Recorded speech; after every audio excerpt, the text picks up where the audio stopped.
Arya Rashid, on behalf of ActionAid Bangladesh, welcome you all to the thematic session for Water and Climate Grassroots Innovation and Solutions on the third and the final day of the 6th International Water Conference on Water, Climate and Justice in the wake of COVID-19 pandemic.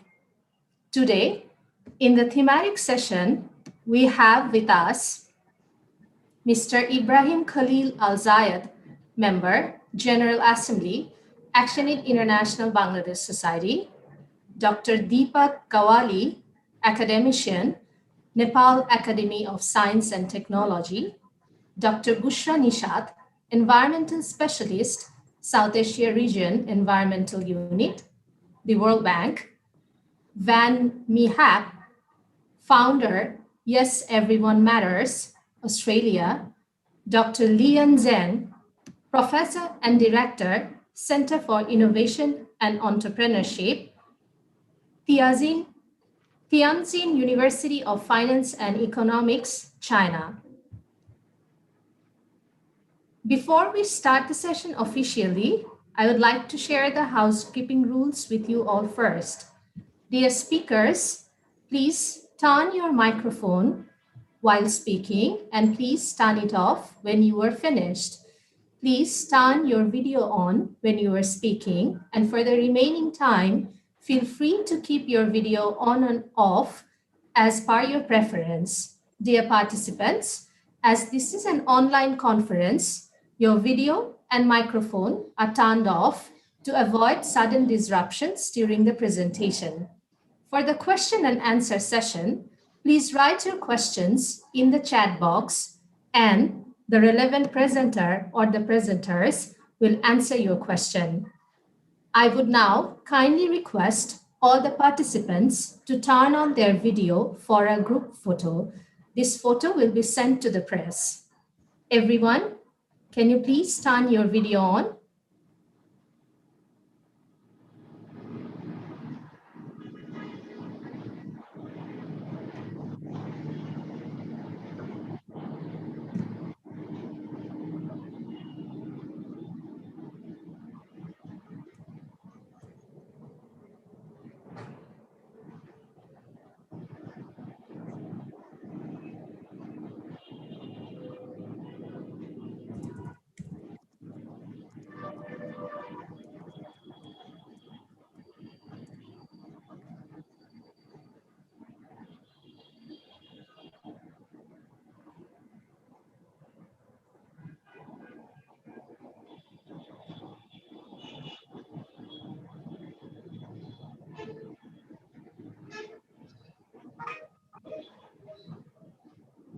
Thank you so much.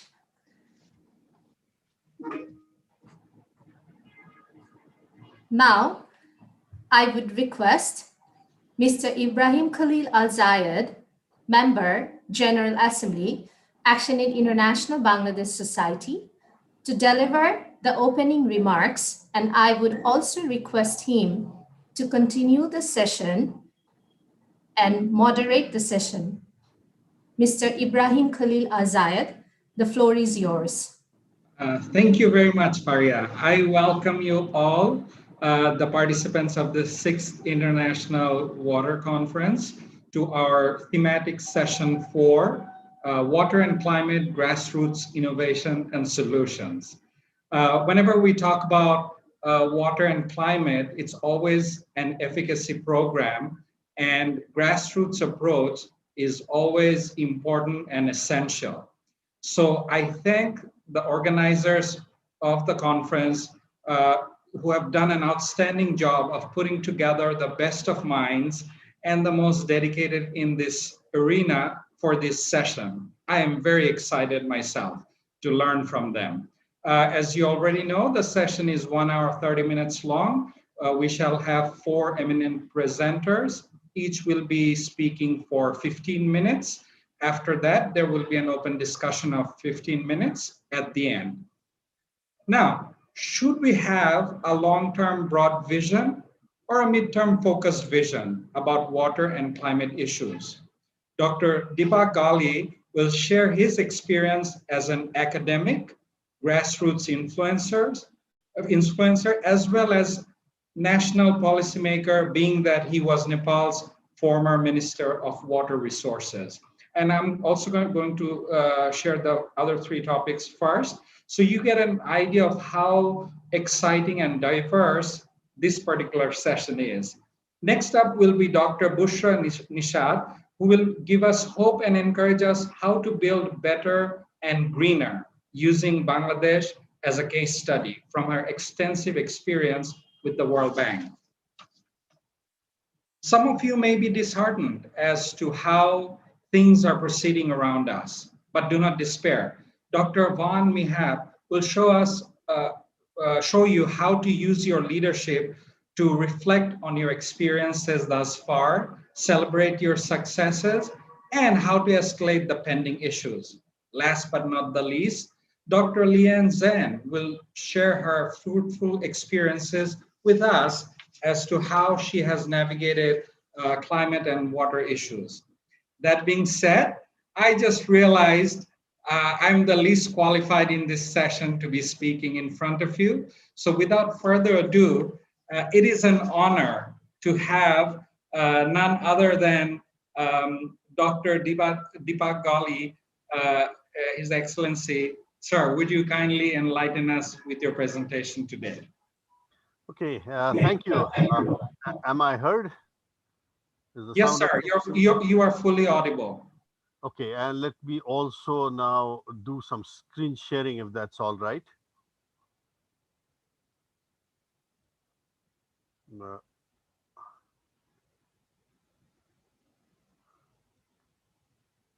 It should come on in a second, I hope. Yeah, it should. Has it come? Appeared? Otherwise, I'll have to ask the organizers. Oh, we can see that. Yes, we can see the screen. Okay, great. So let me begin, okay? Now, the key question I'm trying to answer today is what is innovation? What is innovation in water specifically? And where does it come from? It just doesn't happen, by happenstance. Something must be going on to allow that to happen. And there are two things that I heard yesterday that my talk will kind of, I hope address. One was the debate between my two good friends, Rohan D'Souza and Ainun Nishat, one coming from engineering and other from the social sciences. I'm both an engineer and a political economist, so I can happily say that, both my good friends are partly right and partly wrong, and I hope to be able to expand on that a bit today in my short presentation. The picture you see is what helps me explain what toad's eye science and eagle eye science is. This was taken on the Rajasthan-Gujarat border while we were studying the groundwater problems. And if you look at it, it looks like a truck, but it's not a truck. It's an irrigation pump known as a jugaad. What the farmers do and what the India's Development Bank does is offer soft loans or whatever to buy a 3 horsepower pump. But the farmers are much smarter than the engineers and the economists, and they pawn their wives' jewelry to top up that whatever grant comes from the government to buy a 10 horsepower pump. Why? Because the farmers know that a pump 3 horsepower will pump water all right for maybe 2,000 hours a year, and for the remaining 6,000 plus hours remain rusting in a go down. Whereas a 10 horsepower pump will pump water, and if fitted on a chassis like that, can be used as a transport device for the remaining part of the year, earning them money. Now, this innovation is something that an eagle eye scientist using satellite data will never see. They'll see a truck. But if you're a toad's eye scientist and you go down to that village, look at it, you will see that there is no license plate. The person driving it when we were there was a 12-year-old boy, I think, who obviously didn't have a driving license either.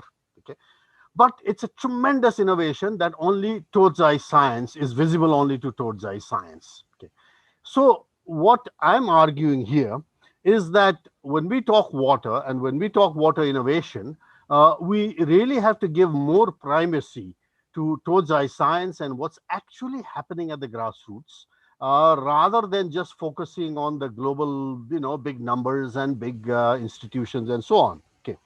Now, I'm coming from these three references I put here. I'm sure the organizers will share the PDF of our presentations. But much of what I say comes from here, including one on the whole cultural theory of innovation that Imtiaz Ahmed and Lian Zheng, they're editing a book. I hope the book comes out soon. But that's where I come from. Now, what is Todzai science? And this small cartoon drawn by a Cambodian artist when I was giving a talk there highlights it.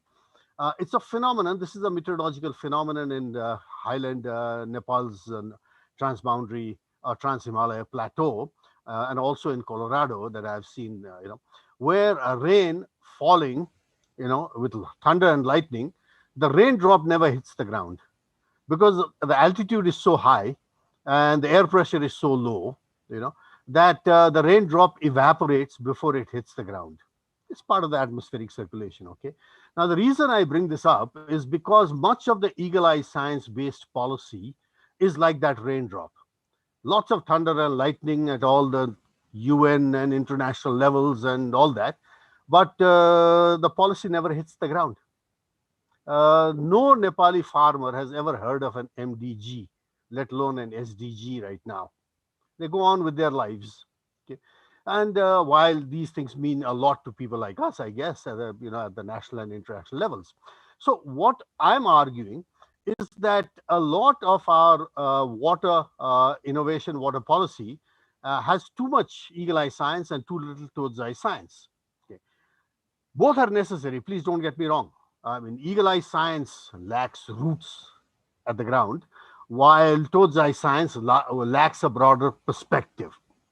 Uh, if you look at this classic example in the hills of Nepal, we have brushwood dams traditionally used, and even now it is said that in the hills of Nepal, up to 80% of the irrigation is through these kind of brushwood dams.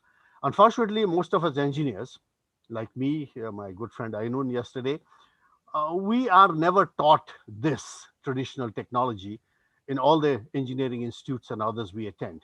We are taught the second one, cement. That's the only thing we're taught. And to us, water resource management really means pouring cement on water bodies, okay?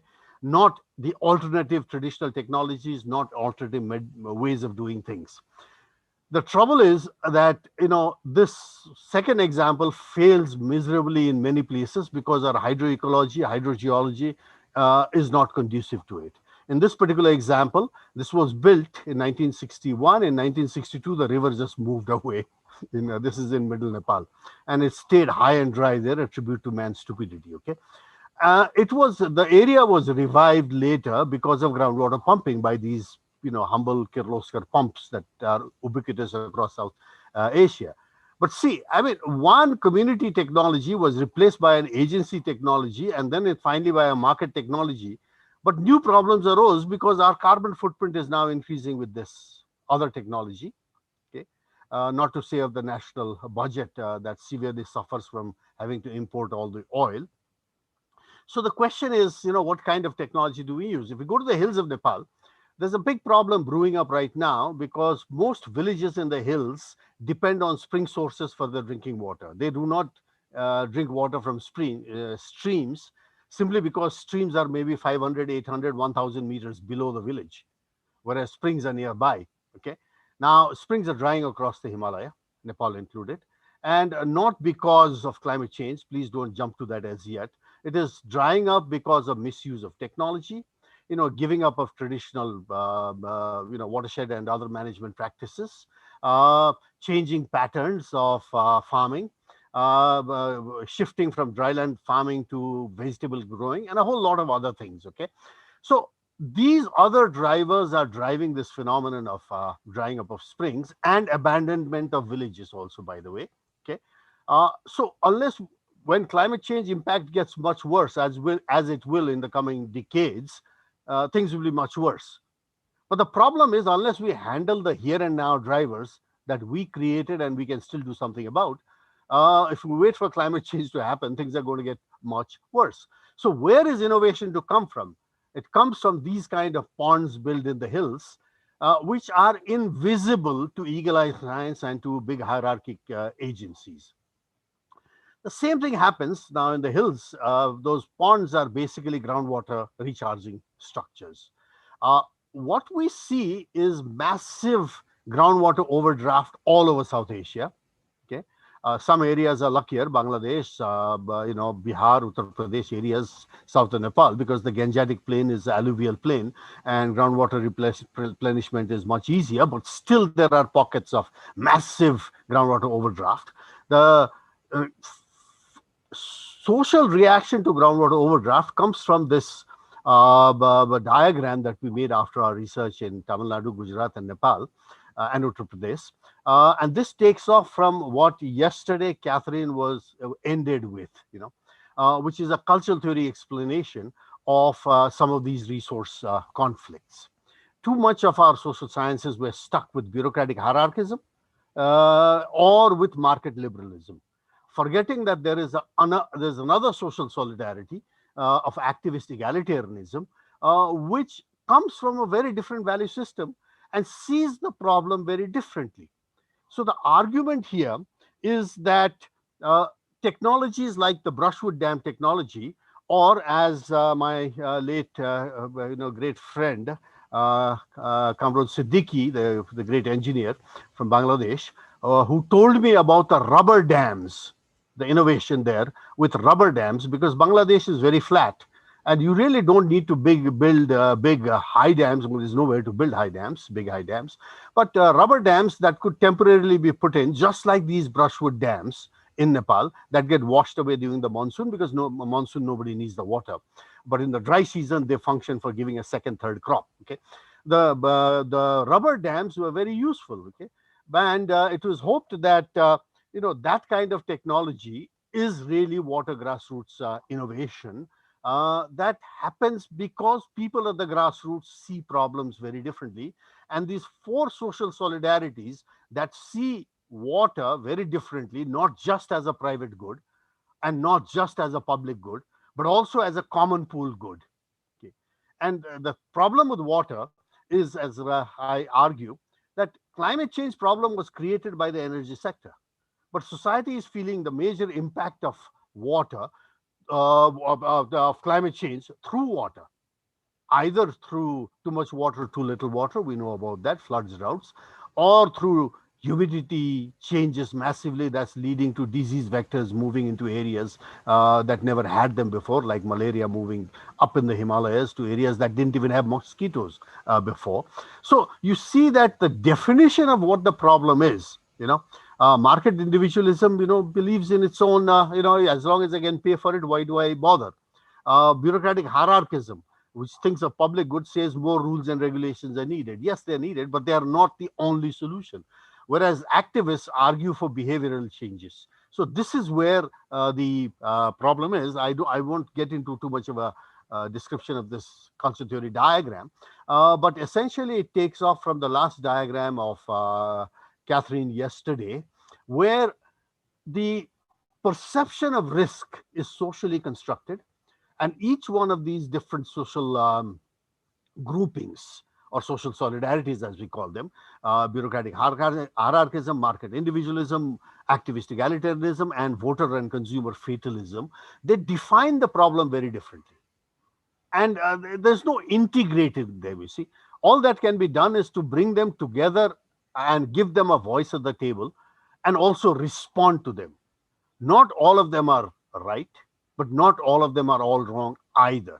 So societies that manage a constructive engagement between these different social solidarities manage to foster better management of natural resources, better innovation, and better coping with climate change. Let me add here the most interesting point that I wanted to make was is that we tend to think of innovation. I've already argued that innovation is best found at the most local level where people are actually facing the problem.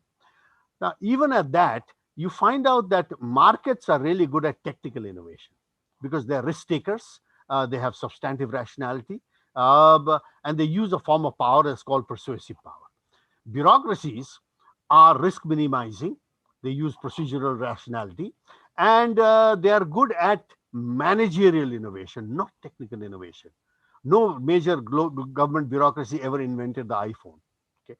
Now, and similarly, the activist egalitarianism, they are not good at really innovating things because they are in the critical rationality, they're risk avoiding, but they're really good at behavioral innovation. Much of the behavioral innovation that we have, of not smoking in public, for instance, or seat belts, much of it actually came from the activism of the egalitarians, who came from a value system that's very different from profit making individualism or controlling bureaucracies. Okay, so this fact needs to be taken into mind, and this also brings us to the point that not all data is information. In fact, much of the data to these different solidarities is just noise.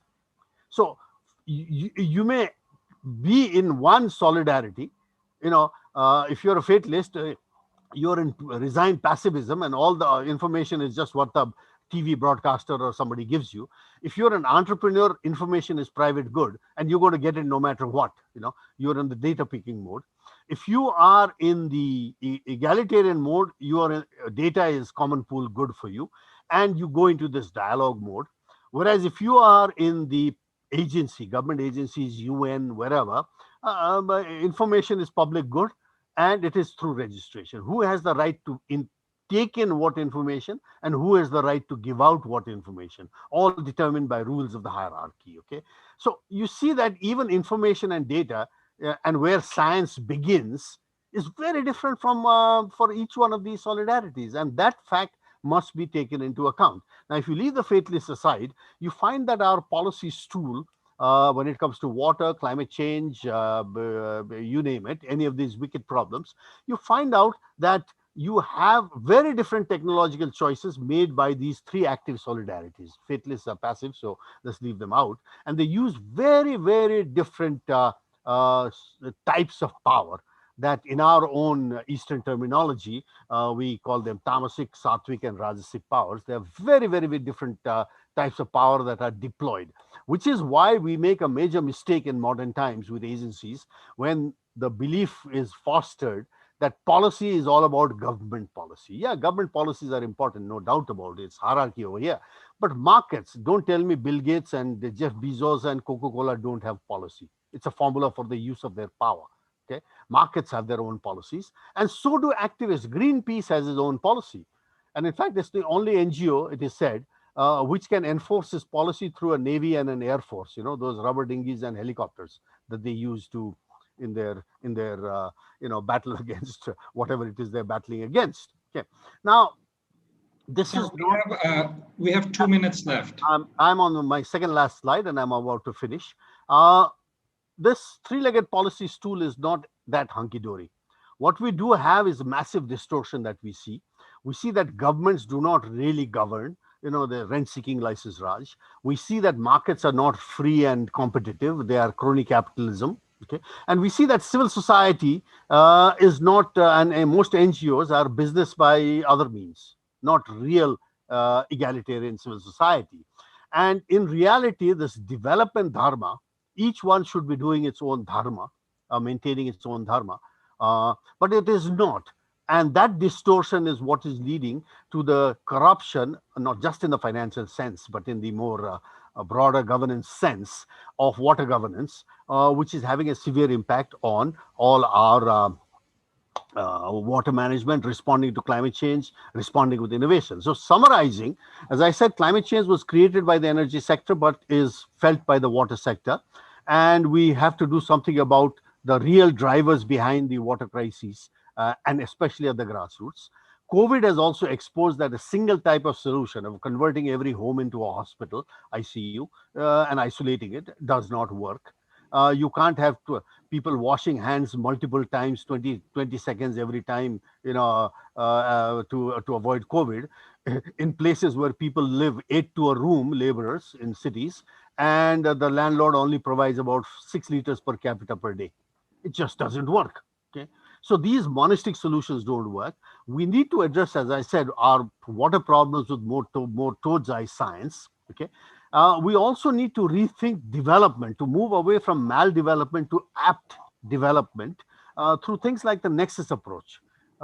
Move beyond integrated water resource management to a nexus, water, energy, food nexus, and this requires giving all these four different voices or three different voices a voice at the table and responding to them. So what we need is not public-private partnership.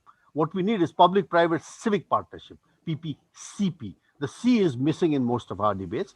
And finally, we got to understand that innovation is not just technical, that markets are good at, but it's also managerial, that governments must bring about. And finally, also behavioral, that civic movements, religious bodies, etc., are much better at. Thank you. Uh, Thank you very much, Dr. Deepak, for that outstanding presentation on why Todzai science approach to innovation serves local water initiatives better than a hegemonic eagle's eye science. Next up, we have Dr. Bushra Nishad, an environment specialist who specializes with the World Bank within its South Asia region environment unit, presenting us on the topic, Building Back Better and Greener, New Normal for Bangladesh. Dr. Nishad, the floor is all yours. Thank you, ma'am. Thank you, Dr. Zayed. Can I share this screen?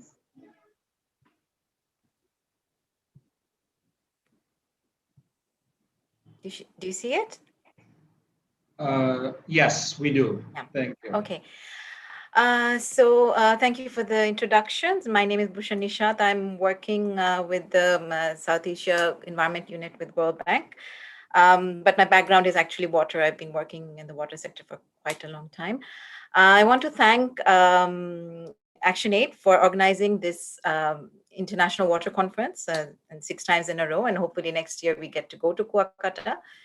I want to thank Farah and Tanzir for inviting me to do this presentation. So I will have a more, and it's very difficult to come after Deepak ji, his very vibrant presentation. But I'll try my best. And taking from his cue, I will talk a bird's eye and then go more down to the grassroots level. So building back better and greener, and hopefully which can be the new normal for Bangladesh. So we all know Bangladesh's story. Bangladesh really has a lot to be proud about. Our growth is being phenomenal for the last few years, even in COVID situation. After COVID situation, it's expected to be positive. We are listed as a middle income country, and by 2031, we have plans to be upper middle income, and access to water supply, electricity has gone up, life expectancy has gone up. But all of this has actually come at a price, and obviously this is what you've been discussing for the last few days. We are ranked 179th among 180 countries on environmental performance indicator, and this has caused a huge economic loss. Environmental degradation is about the economic loss from environmental degradation is about 6.5 billion. And we all know that, our groundwater is depleting, forest coverage, fisheries, everything is being overexploited. But this is actually impacting our growth. Its impact, for example, our growth engine is, mostly by the RMG sector. And as we see around the world, where there are more stricter environmental and social compliance requirements, we are actually, at a disadvantage if we don't clean up. And I think most importantly is this growth has been disproportionate. Rich are getting richer, but the poor have yet to, get the fruits of this growth. And if we take a closer look, of course, at water quality, since we're talking about water, just looking at, I don't need to actually, present these statistics. If you just go and see, see one of the rivers, you will see the water that is coming out. Basically, these are dead rivers. And the main sources, even actually industries, of course, but many of the municipalities don't have sewage treatment plants. And then, of course, solid waste management is really bad. For example, what has happened because of this improvement of our lives, we are starting to generate more waste. If you see, from 1991 to 2019, almost 5 times our waste generation has grown. But we have not invested in managing this waste. So that's why it's creating a huge burden for the rivers, for the urban environment. So this is, of course, what we are seeing, but I just want to frame it. How is it impacting our growth itself? And we often see environment as an externality, but here you see around 3.3% of our growth is impacted by this pollution and how it's impacting our health. So we have air pollution, because that is something that we have actually worked here at the World Bank, but also inadequate water sanitation and hygiene, and how it's impacting our growth. So and that is actually one of the problems that I feel that the governments have. They are thinking that we need to mainstream environment, mainstream pollution abatement in our growth, and try to build back greener. And that is why we are talking about build back greener, because COVID has, it's a crisis, but it can also be an opportunity, where the recovery from crisis, the economic recovery from crisis, needs to be green, needs to be more environment friendly. So the government, there are stimulus programs underway. 19 stimulus packages have been announced and are underway. But is the government missing this opportunity? With these stimulus packages, we could have actually pressurized the different industries, the government agencies, to have, for example, effluent treatment plants, or better environment monitoring, or better environment footprint of the different industries. So this stimulus could have been and should be a pathway where we are actually bringing in green growth into the system. And we have the 5-year plan, which is just been announced. Here we can actually integrate Build Back Greener, and then improved water, air, water quality, and waste management, and try to invest in the sustainable economic trajectory. And here I'll go a little more to the grassroots level. If you look at the jobs that we have today, much of them are low skilled, mostly manual labor. That's because there's a lot of low productivity and very inadequate operational health and safety practices. The reason I bring this up is because when we talk about environment, we also actually need to improve the environment of the labor that are working in these areas. And what we mean by green growth or green jobs would be high skilled laborers, more digital jobs with modern technology, higher productivity, and the jobs today are more like urban centric, but then the jobs, greener jobs, could be balanced opportunities nationwide, more better operational health and safety practices, and of course less exposed to future nature related shocks. So I'll here I want to talk about one project that we are working on, where we are targeting around 40,000 micro enterprises. So these micro enterprises actually employ 56% of the people who are working in Bangladesh in enterprises, and for around 40 million people. And some of the innovations, very simple ones, where this is a traditional loom, but improving the health and safety and occupation. For example, we've added first aid.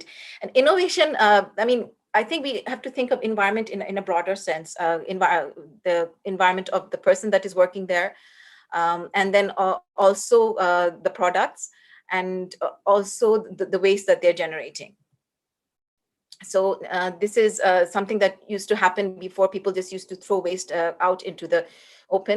What we're trying to advise people is, have a special place for waste, segregate the waste, and then the municipality can handle it. I mean, this is very simple innovation, but I think it's very important to take these steps. Also, promoting biopests and vermicompost, where we are bringing in, like, for example, people who are working in the dairy industry, and then how to help them work with farmers on biopesticides and composting. So this is a before and after picture of one of the businesses that we targeted, is agribusiness on bananas. And you can see the vast improvement, where we've actually asked them to keep a place for composting all your organic products. Some of the problems that we're talking about innovation, very small, even the smallest of innovation requires investment. And where will that money come from? The entrepreneurs, are they going to get that return for investment in these green initiatives? Are there, demand for greener products? Because it's a very niche market. For example, organic, natural dyed clothes. In Bangladesh, a very, how do you say, a very small portion of the population actually buy that, because these are very expensive. How to, but even if you're not going for the higher value products, even lower value products can be more green, but there will be a cost associated. And these products have to be functional. And then there's the emotional thing. Okay, what I'm buying is not harming the environment. But then, of course, we go back to the costs. And then, of course, the willingness to buy this green product at this extra cost. So it's not just introducing the innovation or having the investment for the innovation. The consumer has to understand what they are investing into. And that is something that we have actually, we're trying to understand. We're trying to create a branding where we're saying, okay, these people are working at a safer, in a safer environment. They have better health and better occupational health and safety. And we are also, reducing the environmental footprint. So that is some of the brands that I think is needed to be created if we want to look at innovation and promote innovation and invest in innovation. So this is actually the last slide, and this is about plastics. Again, plastic pollution is a huge issue and is polluting the rivers and the marine ecosystems, and that's why I wanted to focus on this. This is a small innovation that we've seen in Cox's Bazar, where they're actually using plastic to recycle plastic to make toys. And what I've seen last year, actually, I was working with National Geographic, where we were going all over the rivers of Bangladesh, and even working with Bhangaris and Kotkotiwalas, who are actually the informal plastic recycling center. And even small innovations, for example, they were saying that they can recycle white bottles. Recyclability of the white bottles are the highest. The PET bottles, you will see that in Bangladesh, we don't, in the garbages, you won't find any PET bottles, because they recycle 100%. But it's harder to recycle green or red. But most hardest is, the brown bottles, the tiger bottles that you have, that is very hard to recycle. So, just changing the color of a bottle is a small innovation that can help a long way. But again, where will this money come from? Where will the investment come from? This is something that we actually have to think about. So with this, I end this presentation. And the last slide is actually something that we want people to participate in on plastic innovation. Share your ideas on how we can improve plastic waste management. Thank you very much. Thank you so much, Dr. Bushra Nishad. You have finished your presentation on the dot. You couldn't have done it any better. Perfect. With that, we're now on to the next presenter, Mihab, founder of Yes, Everyone Matters Australia. Thank you for being with us. She's going to enlighten us on emerging water professionals, leadership, reflect, celebrate, and elevate. The floor is all yours, madam. Thank you very much. And while I'm getting ready with my sharing of presentation, please feel free to grab a glass of water, have a sip, take a deep breath, and hopefully once you have refreshed yourself, we'll be ready for the talk. Okay, I'm loading up now. Okay, perfect. All right. Well, welcome to the final day of the 6th International Water Conference. And I would like to acknowledge the traditional owner of the land that I joined you today, the Boromai people. I pay my respects to their elders, past, present, and emerging. It is an honor to be here, and special thanks to Imtiaz, Tansil, and also ActionAid for the opportunity to have the dialogue with you. Okay. So in early June 2020, Klaus Schwab, chairman of the World Economic Forum, called for a great reset following the pandemic. Everyone has a role to play. A 2020 online survey by ThinkPlace of more than 100 public and private sector high-level change makers from various sectors revealed that senior leaders tell us we can't solve problems of tomorrow with the thinking that got us here. And more than 80% of the leaders agree that new ways of thinking were required for their challenges. And yet, when we look around the decision-making tables, often we see familiar faces. And fewer than 2% of the S&P 500 boards had average ages of less than 55. So when we look at the youth population representing approximately 16% of the world population, why not tap into this pool of talent? Why not engaging them as innovators, solution creators, and contributors to create and deliver equitable and sustainable solutions to water security? So during my talk today, I invite you to have a curious dialogue with me, to reflect our experience being, working with, and working for emerging professionals, to celebrate our wins, and also to co-create practical next steps to elevate inclusive planning and decision-making, where the diverse voices, such as those of the emerging water professionals, are meaningfully integrated. So to have a curious dialogue, can I have your support that we will turn on our curious mindset during the next 10 minutes? And for example, let's commit to asking questions that we genuinely don't have the answer. Do we have a deal? All right, let's give it a go. So what do I actually mean by leadership in the context of the talk today? I would like to draw on the definition by Rachel Robertson, the Antarctic expedition leader. And this is her quote on what leadership is. So leadership is a behavior. You saw something that needed to be done and you did it. That is leadership. You saw something that needed to be done and you did it. So let's dive right into the first part of my talk today, and that is reflection. So what I'm gonna do now is I would like to invite you to go into slido.com. So if you have your phone or you have another browser opening up, let's go to slido.com and type in the number 54071. I'm gonna switch my screen now so we can see what Slido has to show. Okay, so if you manage to get to Slido, that's the number there, 54071. Once you get there, think about the greatest leader you ever had. And what did the person actually do to be such a great leader? Feel free to type your answers there, and it will be anonymous.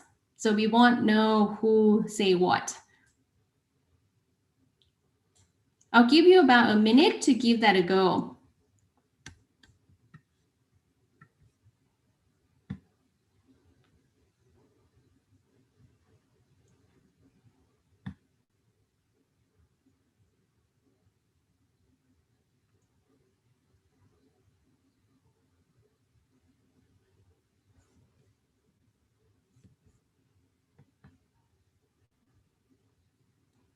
All right, this is good. We start getting some answer now.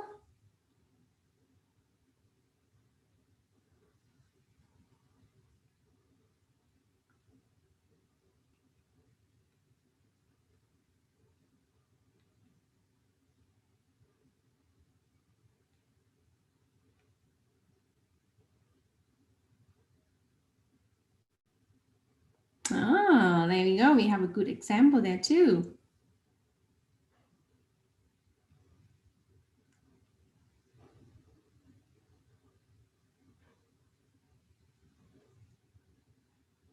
He walked the talk. I wonder if she walks the talk too. Curious? Had dream to pursue? Richard Branson. I wonder what about him? What is it that he do to make him a great leader?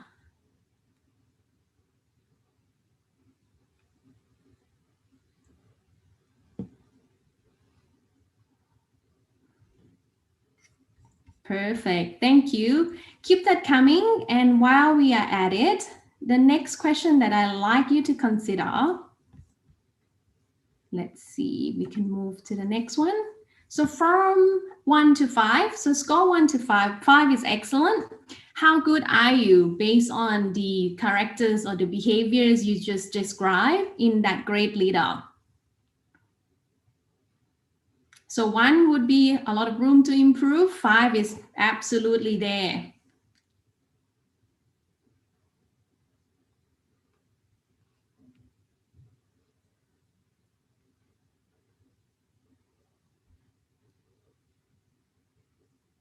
Nice. We have quite a mix there. We got 3, we got 4 is leading up, and we got some 5. Very nice.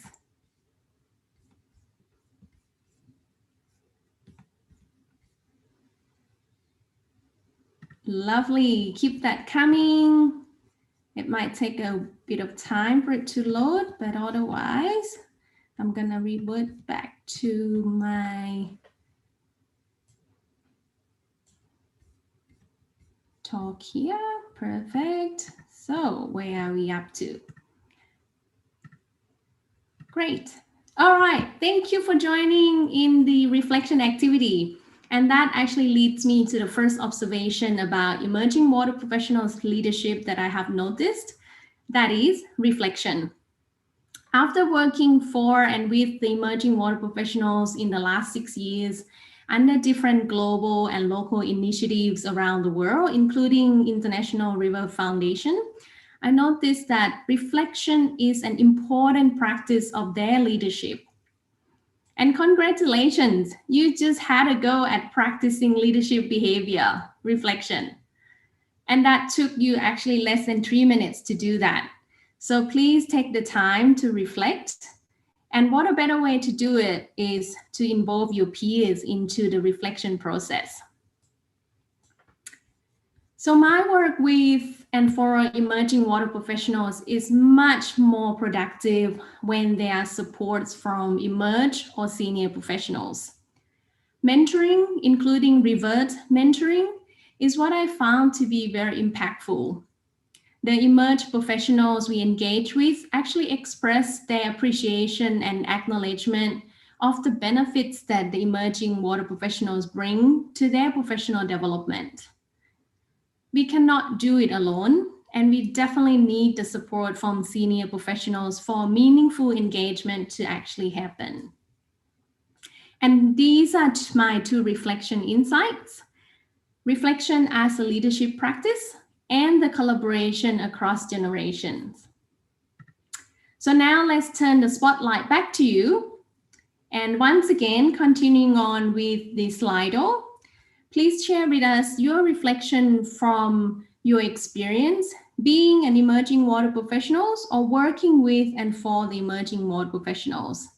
So the same space, go to the slido.com, type in 54071, and then share your answer there. And the poll will open up right now.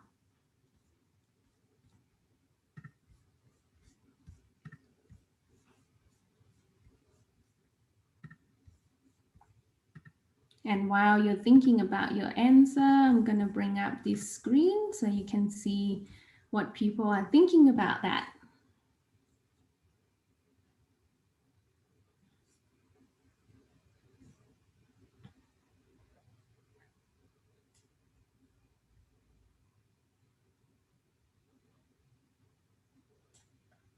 Ooh, this must be a tricky question for you because the answer is not loading yet.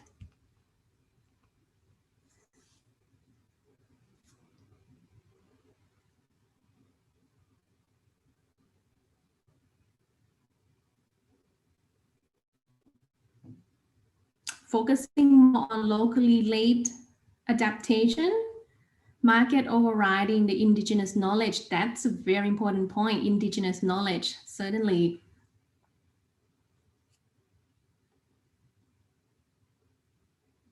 Being more aware of the use of resources. Awareness is actually the first step of our leadership practice as well. If you're not being aware of what we do and how we feel, then there's no way of us managing it. So bang on.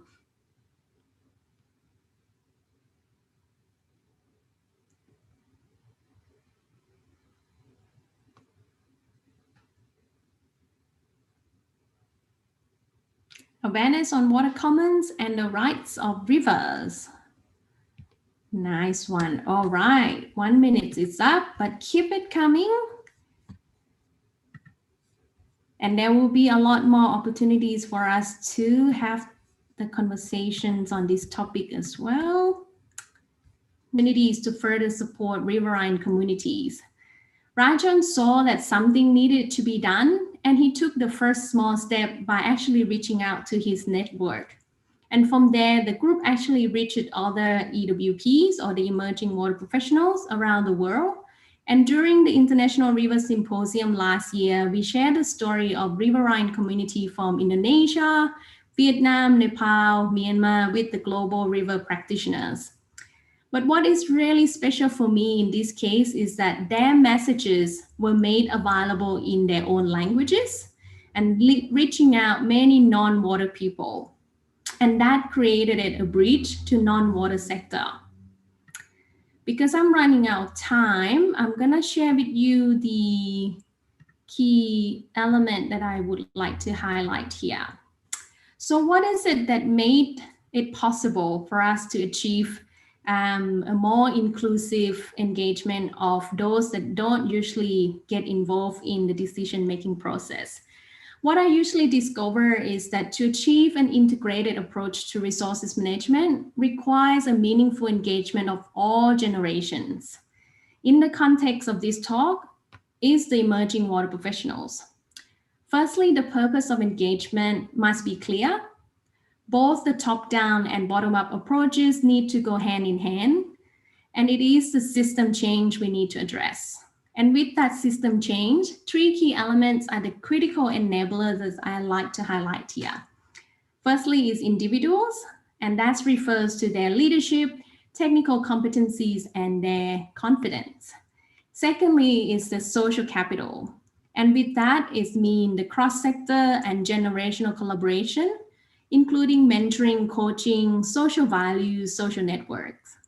And last but not least is actually to do with governance. And that refers to an enabling ecosystem and structures that provide supports to the emerging water professionals to participate meaningfully and a seat on the table of the decision-making at all levels. And I like to echo what Deepak mentioned earlier. It's not just about giving voice, but it's also responding to them constructively. And there are many things we can do. In case you wonder, this is too much, what I'm going to do about this? There are many things we can do. Firstly, bring someone else that have less experience or different experience from you to what you consider an important event or meeting. Invite different voices you don't hear from to share their thoughts and encourage them to work with you. Reflect and challenge yourself. What else can you do to discover what you don't know yet? And last but not least, if you look around the room and you don't see any younger ones, ask for them. So my invite to you is to challenge each other for a great reset in our water world, a world where different views come together, respected and integrated for a just and water secure world. So thank you once again for the opportunity to share my story today. Thank you very much for being with us today and sharing your story. And next up, we have Dr. Lian Zhen. She's the professor and director of the Center for Innovation and Entrepreneurship, Tianjin University of Finance and Economics in China. And she's now going to share her expert reflection with us. Dr. Zhen, the floor is all yours. Okay, thank you. Good evening, everyone. You see, this session is about water and climate. Actually, it's climate change. For the grassroots, since they are too small, actually, you know, when the climate change is there, hardly this grassroots can do anything. So but they have to find a way to survive, you know. And for grassroots, you know, they had lots of innovations because what can they do? So they, you know, they will try their best to make their life better, or at least they can survive. And from innovation to entrepreneurship, that's another, you know, it's also quite common. And I just give some example from both from China and the good practice I observed from other country. Like for water, the water issue. So in the especially in the western area of China, actually it's very dry. Very dry. And then, you know, the local people, the grassroots work together with the scientists, or we should say scientists work together with the grassroots. So they develop some very simple, low cost, but it's very practical, can be, it's quite suitable for the local condition. You know, the small design or small things to keep water, and also like you know, they have the particular buildings for, you know, for some flooding area, and also because some place there's quite humidity, so they have to have a special design for the buildings for their community. And also, like they develop small machines or tools, and to make their life easier, or to make their production easier. I remember once I was in Bangladesh to visit this water museum. I also found that, you know, lots of innovation by the local people. It's simple, but it's useful. It's useful. And then also for the building material, that's another issue. And then come to entrepreneurship. You see, for the people, if you want to have a better life, business is important. we may say for the grassroots, especially in this poor area, how can they get the money? Where's the money come from? The earlier presentators also mentioned this. I think some examples from China maybe can be shared. You see, although once they are poor, they don't have money, but you see, they can attract the city people. The city people come to the village and fishing together with the local people, and also, have the local food, live together with, with the community. Oh, this, quite, actually almost zero cost, but at least they can make small money. So slowly, they have some money, and then they open a small factory and have some simple processing for the seafood. Sorry, not for the seafood, for the fish and some other, similar products. Through this entrepreneurship, and then they can earn more money. That's all, related to the local people. So local people, they try their best way to make their life better. And climate change for them is quite far. I mean, the concept is very far, but they suffer. They're suffering from this climate change. Then they come to the issue from the government. You see, once the government, they made policy, especially come to the implementation of the policy. So the government officials, they have to understand, at least they have to come to the grassroots, try to understand what they thought, what they did, and what good practice can be learned, can be shared, among the others, so that only through this very careful investigation or careful study, and then the policy making, especially for the policy implementation, can be cooperated by the local people. See, for the government officials, although they try their best, but they can't understand. They can't fully understand what the local situation and the local community. And it's quite common, once the government officials, once they come to the community, usually they just talk to the leaders of the community. And for the people at the very, very low level, hardly got any chance to talk and to share. So that's something, we need to change. And Dr. Zen, another 2 minutes, please. Okay, and another thing is, for the entrepreneurship, to train the people, the education is important. So the training, that's also quite important thing. Plus small loan to the local people to make the entrepreneurship, is more easily, and also give them support. You see, the cooperation between government organization, between NGOs, between university, between school and the scientists, work together with the grassroots. I think that's a good way to solve the problem of water and climate change. Thank you. Thank you very much, Dr. Zen, on your reflection of today's issue at hand.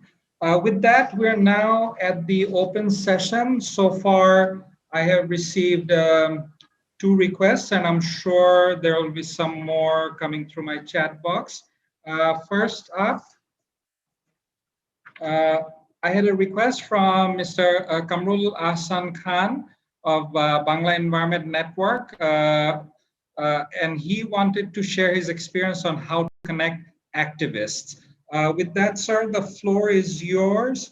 You have 5 minutes to be fair to all others that want to raise other issues. Thank you, sir. Thank you very much. This is Kamrul. I'm from Australia, Canberra. I'm glad to see all important people working in a different area, from Australia, from Bhutan, from India, from Bangladesh. I'm really, really happy, and I'm really, really excited to have people around us that people are active to save river and to act on the climate change. It is really, really, it's quite interesting. I'm from the river Jamuna. My house is 50 years from the Jamuna River, so I'm affected. 3 times we move our house. And besides that, I'm an activist. I'm a social justice activist. I'm an environment activist. And in Australia, the first thing I did here in Canberra 20 years before that was on the river issue. Here we have organized a big rally where the ministers attended, which is very, very interesting. We gathered in front of the United Nations office here, and it was about the river linking, which affected Bangladesh for the water. So we don't get water due to that reason, you know. So we made a memorandum to the United Nations. Similarly, we organize other programs in New York, everywhere. But what I want to share that we have done it here, and few parliamentarians, including minister and the speaker, they came to our program and the raised voice which has saved the river, and which is really, really great. I'm a freedom fighter. I was not an environmentalist, but I'm an activist. But it is my heart. It is my passion that it is my call that river, without river, people cannot live. Not in Bangladesh, everywhere in the world. River is the heart of everything. We read in the school, Pani Rapon Nam Jivon. So river that gives us water, women, men, whoever, they all use the water. But in Bangladesh, where we have plenty water, but we have a big problem. The water getting polluted, river is there is a lot of erosions, and we are losing our family and members, humanity, human beings. All these are happening. So it is a great event that I have, and I'm getting connected with the people around the world, particularly India, Bangladesh, Bhutan, Sri Lanka. And I have a forum here where we meet together, Bhutanese, Nepalese, Indians, and the last time the minister was present, environment minister was present there, and he spoke there. So, and I have all the videos I can share later. I have a Facebook, I can share with you all the leaders. And I want to stress one thing, that the reason I am here, we are all experts. You have a degree, PhDs, you have done a lot of work, researches, but I'm not a researcher, but I do. In the headline, I do the research. I try to understand what is what. And what I understand, that without the unity of the people, of Indian people, Bangladesh people, Nepalese, Bhutanese, and other countries as well, we cannot resolve this problem. Suppose if India is a problem, or Bhutan is a problem, we cannot stop it until unless the neighboring country help us to find out the issue and address to the government. Please do this, do not do this. Like I want to raise one issue, like Farakka issue. Farakka was raised a long time ago by Maulana Bashid and other political activists, but it was not ignored. That Farakka is really dangerous for Bangladesh and even India. That was said by the Abbas, B.M. Abbas. You know, he was a renowned person in Bangladesh, but that was ignored. Now, not only Bangladesh, now Indian people are saying, break the Farakka Dam. We don't need Farakka Dam because it is dangerous for India as well. You listen to the Indian people, go to the newspaper, you'll find out. So, look, to save India, we need to leave. To save India, so to save Bangladesh, we need India to leave. So, it is integrity, it is a friendship. In this world, we cannot fight. We have to be friends, we have to be integrated and work together. Like action war, action, action. Their Action Aid is doing a great job. I know those leaders from the long time. Since 1971, I know almost all leaders, and we had a good liaison. Though I was a student leader, I was arrested. I did a lot of, I was freedom fighter, I told you, 50th anniversary is coming.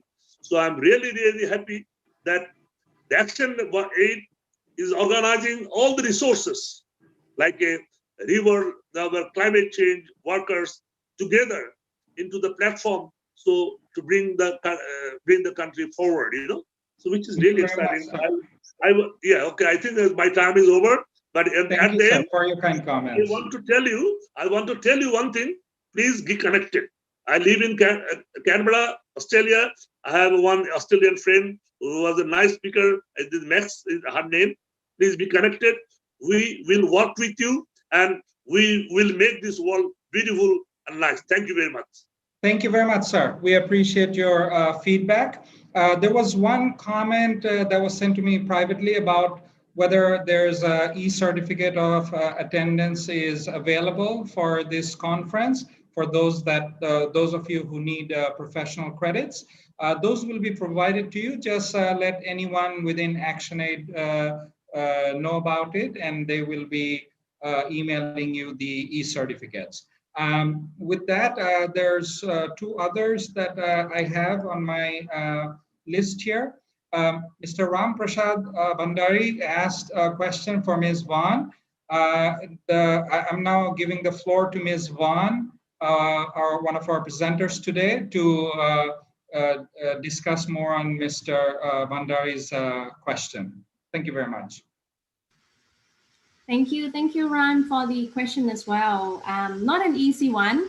And from my personal reflection, watching what happened here in Australia, for example, and other parts of the world as well, what I noticed around that is when they put politics aside and focus on what's really matter and be clear on what they would like to achieve, and that is to reduce or to eliminate, to cut down or to reduce all the cases basically, and to the point where they can get rid of them all in the country. Once the focus is clear, they're able to bring in different voices and different actors into the room, and based on the facts and the advice of the medical professionals, they're able to navigate through that complexity. And I think that is to do with the fact that the focus is clear, the objective is clear, putting all the politics aside, and therefore they're able to achieve that. What would come out of it? I think that's the dilemma when we talk about leadership, is that often the reflection part is not quite strong. So we like to jump from one task to another without making the time to actually sit back and reflect on what actually went well and what we can do better. So my hope for that is that it doesn't matter which level you are as a leader, either in the grassroots, in the global stage, in the national, regional stage. Once again, I like to echo the message of setting the time to reflect and encourage your peers to do the same, because that's the only way we can move forward stronger and better. Thank you very much. I have a question here from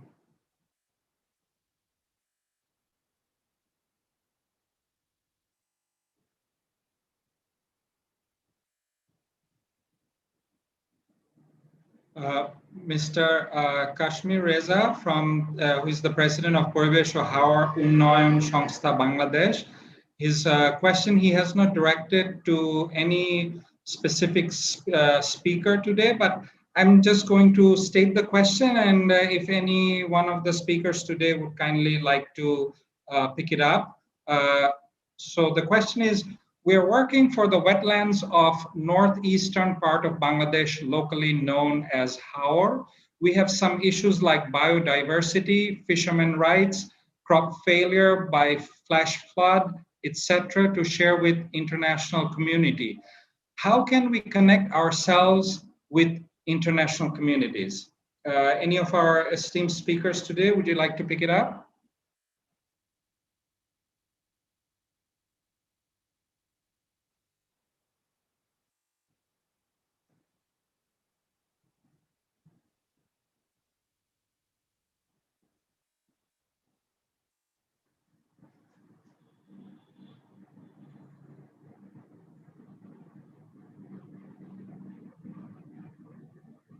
Dr. Deepak Gali, maybe we can kind Okay, of I'll take it.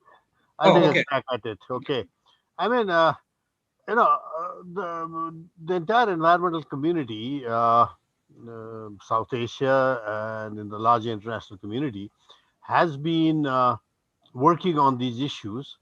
And the question is networking. You see, one of the problems with environmentalists is, and I'm equally to blame for this, as an environmentalist, is we do a lot of this very, very grassroots work, which is very necessary, which is really the kind of work we should be doing. But we forget that, there are others who are tackling similar kinds of problems that we can learn from them, that we do not need to reinvent the bicycle every time. Now, for that, we need a massive networking. There are networks, river networks. There are in South Asia, internationally. There are people working on pollution issues, nationally, internationally. I guess it's just a question of, you know, I don't know, even starting with Google search, I guess, and trying to connect, because many of the people would love to be connected, because they're facing very, very similar problems, very similar things. So I would suggest that, just look around, and in every country, in Nepal, in India, in Bangladesh, Pakistan, I know, Sri Lanka, there are really good people working on these issues. It's just a question of whether we can, elevate our understanding of the problem to this wider international problem, as climate change, for example, or COVID is forcing us to do, and then network with other people, like-minded activists who share our value systems. I think that's the way to go about. Thank you very much. And now we're at the last one. I do apologize if others had any questions or issues, as we are running out of time. But we at ActionAid are always available to connect you with the right persons whenever you need us. So there was a point raised by Mission Mohila Unnayan Sangstha, who is present today. Unfortunately, they did not state any question. Is there any, and it's just the name of the organization, so I'm not sure who is attending. Sir or ma'am, would you kindly state your question or your comment?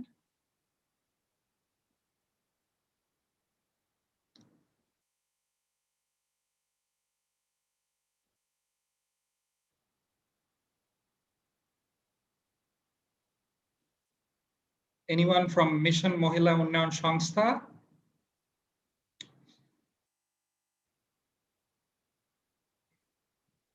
Okay. That's the group at the Water Museum, and they wanted to register their presence. We have tried to interpret it in Bangla for them, and as much as possible, not necessarily doing a great job, but and if the pandemic had not been here, we would have all been in Kuakata with them. So, yeah, thank you. Thank you for your interjection, Faraba. That was quite helpful. With that, we are at the end of this session. Just to sorry. Okay. So with that, I was certainly intrigued. I'm sure all of you were.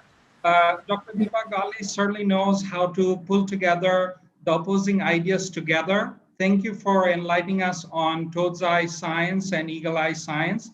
In our eye, you are an institution in climate and water movement, sir. You certainly opened our eyes to cheaper and simpler solutions, with water being neither a public good or a private good, rather a common good, and as you've put it, PPC, public-private civic partnership. Also, it was a good insight that not all data is information. Some data are just noise. So we must be careful in interpreting data. Dr. Bushra Nishad grabbed our attention from the very beginning by presenting us comparative data so we can ascertain whether we are making progress in our quest. She shared with us how World Bank is influencing governments by providing incentives and stimulus packages to take the right sustainable steps. Ms. Von Mihap actually woke us up by asking us to turn on our curiosity in this deep afternoon.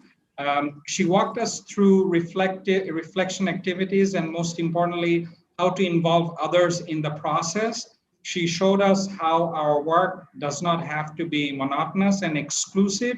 We stand a better chance to have to have results by having an inclusive engagement by pulling together all generations. And last but not the least, Dr. Lian Zhan presented the importance of training and providing microfinancing to the entrepreneurs to encourage them in their quest, and the importance of combining government, grassroots, and civic initiatives, as well as the various organizations that are working in this field. So it was an honor for me to be moderating this session, but more importantly, to be in your presence and to hear our eminent and insightful speakers today. With that, I now turn the floor over to our Master of Ceremony today, Ms. Faria Rashid. Thank you very much. Thank you so much, Mr. Ibrahim Khalil Al-Zayed, for wonderfully moderating this session and also for summing up. I would again like to thank all the presenters for their very interesting and insightful presentations.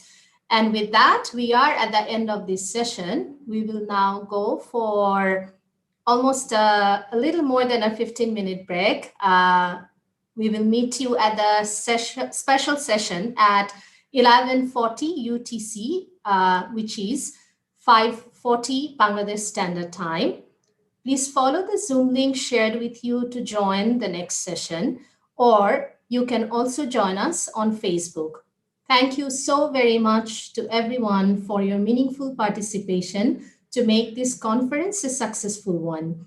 We hope to see you all at the other side of the break. Thank you so much again.